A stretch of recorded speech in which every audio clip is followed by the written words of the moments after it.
What is up, everybody? My name is heftylefty, and thank you for clicking on this video. If you've watched my videos before, you may notice that my face is a bit bigger this time around. I'm not in the upper left-hand corner of the screen only. I'm taking up the whole screen this time, and I have a much better camera this time because when I went to film this video like 3 days ago, I was using my old camera, this old like Canon Rebel series, whatever. It's from like 2005. And now, luckily, my girlfriend has a really nice Fujifilm camera that she never uses, so I get to use it now for this. So that's cool. But this is not going to be a long video. This is just going to be a pretty, concise, short thing about how much I love the Fallout TV show. For those of you that are Fallout fans, I am a huge Fallout fan, and I got to admit, when they first announced this show, and especially when they first announced that Todd Howard was involved with it, I was extremely worried. I think rightfully so.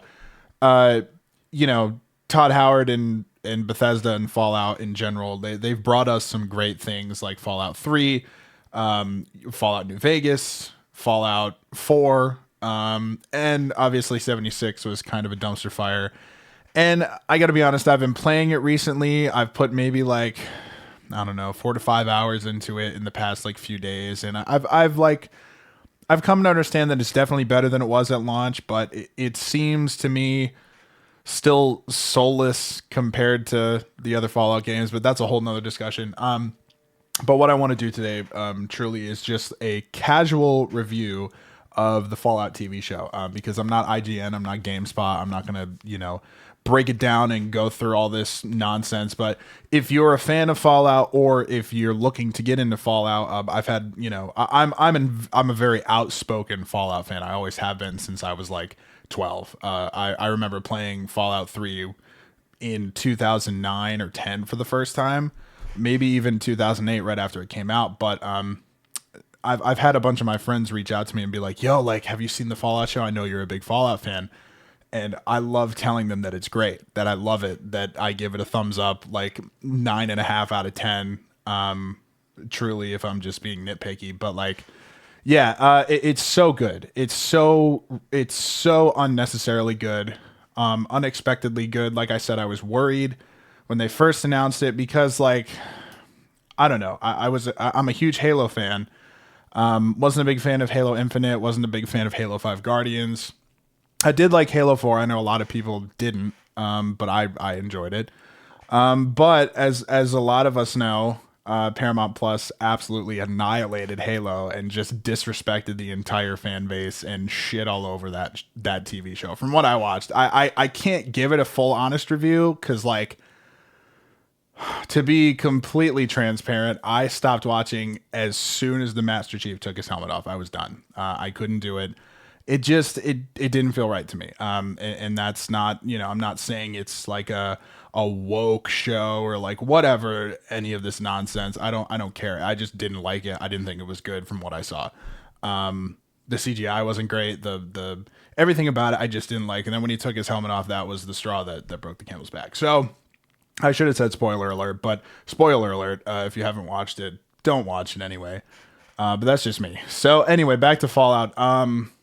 I absolutely love the TV show. I think that it does a great job of kind of mixing that weird dark comedy that Fallout has to have in it. And like a lot of that dark comedy, I will say, or like I guess the silliness or goofiness of it, at least in Fallout 3 and New Vegas, and maybe even so in Fallout 4, like part of that is just because like there's an inherent jank to Fallout games, like Bethesda games in general, just because they've been using the same engine since like 1991. So like it's not, some of that goofiness is definitely just because of like graphical limitations or like broken NPCs or whatever, but like there's a charm to it, I think, that a lot of games don't have.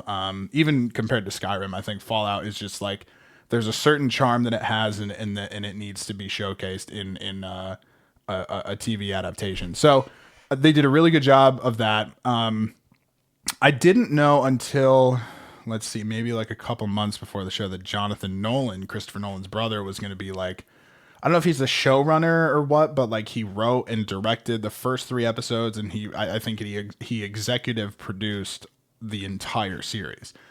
If anyone's watched the first season of Westworld, like, you know, he knows what he's doing. I think he wrote, what did he write? The Prestige and Interstellar, I think, as well. He's a brilliant writer and, you know, showrunner, executive producer, incredible. He's Christopher Nolan's brother, like, obviously. So yeah, so that was really cool. He did a really great job, I think, and he really, I think the key to this, and I guess a great comparison that I could make, is that the people involved with this show, with the Fallout show, paid respect to the fans and respected the lore, respected the source material, and didn't stray from what was to be expected by true fans. But they also did a very good job inviting new people in. For example, my girlfriend watched with me. She has only ever heard me geek out about Fallout, like, I don't know, a couple times, because like there hasn't been much to geek out about since Fallout 4, in my opinion, in terms of Fallout stuff. But like, you know, she knows I love Fallout, and I was like, hey, look, like, you know, oh no, this is why she got into it. She listens to Armchair Expert, the Dax Shepard podcast, and she heard the episode with Jonathan Nolan on it, and he was talking about it. And, you know, she's in the film and TV world. She works in that business.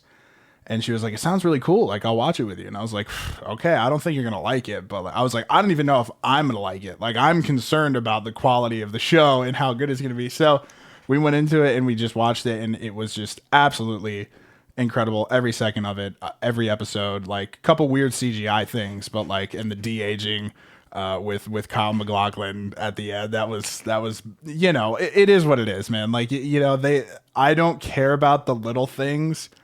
The story was good. The expanding on Vault Tech and like just the twists at the end, and it was just so great. So all in all, I think that we have some good things to look forward to in the Fallout universe. I mean, you know, next step is Elder Scrolls 6. Like, we just need that like ASAP, you know. But overall, the show is just great. I think the cast is great.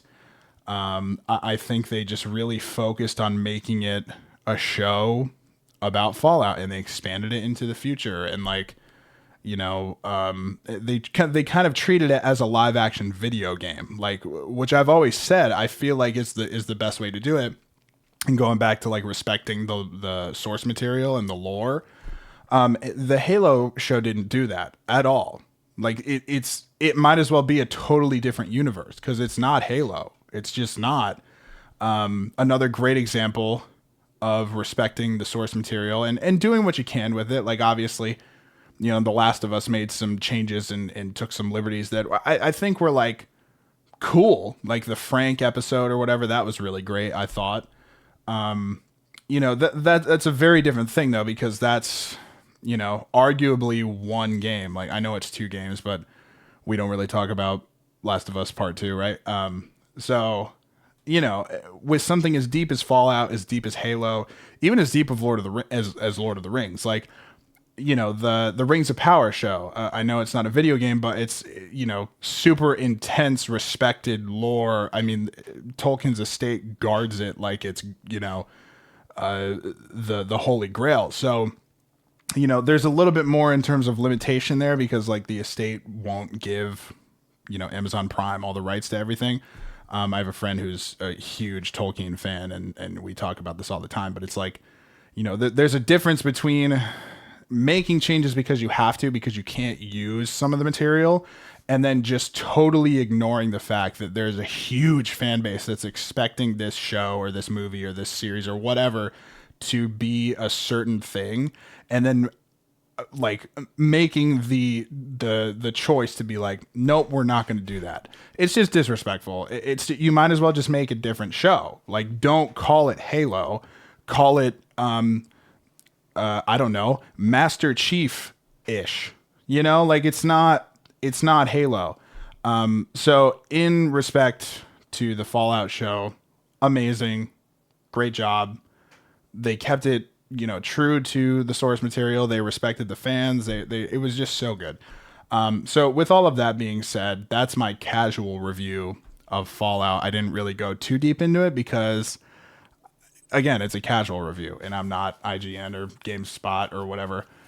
So that's that. Oh, and also with that being said, I'm going to be doing a playthrough of Fallout 3, Fallout New Vegas, and Fallout 4 on my YouTube channel. We're going to see how that goes. So, because that's a lot. But I think I'm gonna start with Fallout 4 because they're releasing like the next gen update or whatever, and that's gonna be really cool. So I'm gonna try to jump in on the Fallout hype again because I've been a huge fan of the game since I was like, I think 12.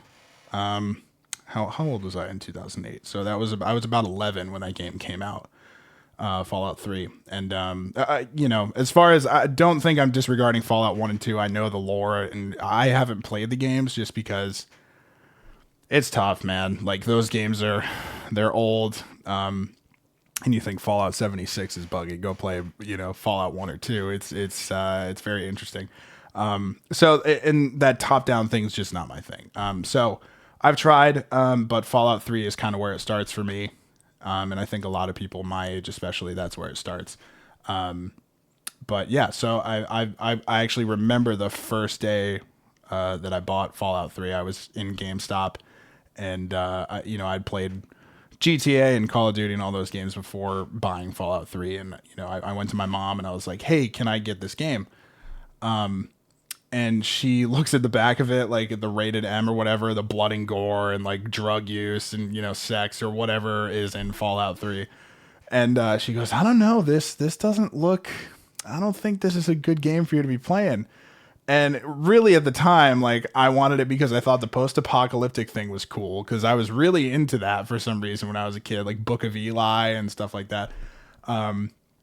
And it was also very gory. I knew for a fact that Fallout 3 was extremely bloody and gory, and I thought that was so cool. So I really wanted to play it. And then so we brought the game up to the register, and my mom, talked to the guy at the register. She was like, "Is this okay for him to be playing? Like, he's played Grand Theft Auto and Call of Duty or whatever." And he's like, "Yeah, if he's played those games, it's fine."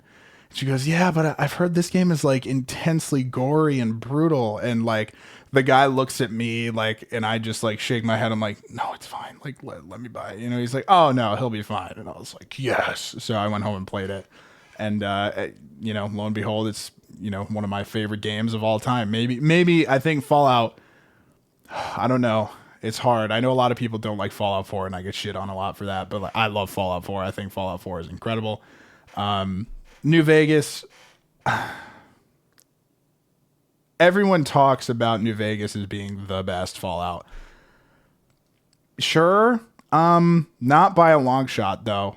Cause like Fallout 3 and Fallout 4 are amazing. Like, and I think, this is going to be controversial amongst Fallout people, I think. I remember when Fallout 4 came out, the issue that a lot of people had is they're like, "Oh, they're making it too much like a first-person shooter." And I was like, and that's bad. Why?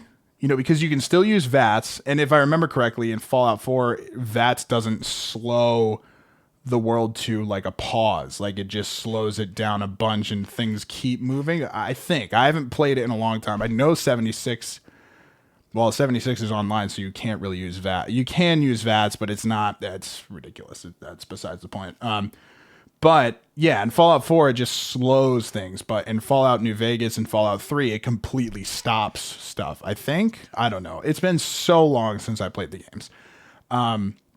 But you still have VATS. So in Fallout 4, when people were complaining about the first-person shooter element to it, I was like, well, a lot of Fallout players are like playing Call of Duty as well. It's like, in Fallout 3 and Fallout New Vegas, you can't really get kills unless you're using VATS because the shooting mechanics are so jank. Like they're terrible. You can't even zoom in all the way on Fallout 3. I think you can on New Vegas. You can't do it on Fallout 3. And that was the big thing with New Vegas and especially Fallout 4. It's like, Oh, I can actually use my weapon without VATS? Cool. Why is that a bad thing?